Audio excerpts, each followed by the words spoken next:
Hello, எல்லோரும் எப்படி இருக்கீங்க? இன்னைக்கு சாப்பாடு பார்க்கலாங்க. செவ்வாய்க்கிழமை.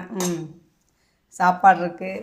இங்கே பார்த்தீங்களா, கருணக்கிழங்கு சாம்பார்.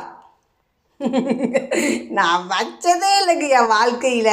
எங்கள் அக்கா தான் சொன்னாங்க, 4-5 கருணக்கிழங்கு தான் கிடச்சா சாம்பாரில் வைப்பாப்பா, ரொம்ப சூப்பராக இருக்குன்னு சொன்னாங்களா. சரி, ஒரு முறை ட்ரை பண்ணி பார்க்கலாம் அப்படின்னு வச்சுருக்கேன். நான் சாப்பிட்டுட்டு நாளைக்கு சொல்கிறேங்க. இது பாருங்கங்க, சேப்பக்கிழங்கு வறுவல். இதெல்லாம் நீங்களாம் சேப்பக்கிழங்குன்னு சொல்கிறீங்க. நான் சின்ன வயசில் இது கோரக்கிழங்குங்க. கோரப்புள்ளில் பெருசு பெருசாக இருக்கும், அதனால கோரக்கிழங்கு நான் வச்சுருக்கேன் பேர். சேப்பக்கிழங்கு வறுவல், ரசம், தயிர் இருக்குது, அப்பளம் இருக்குங்க. இன்றைக்கி சீக்கிரம் சாப்பிடணுங்க, பசிக்குது. பாப்பாவுக்கு வேறு பார்த்துட்டு போகிறா.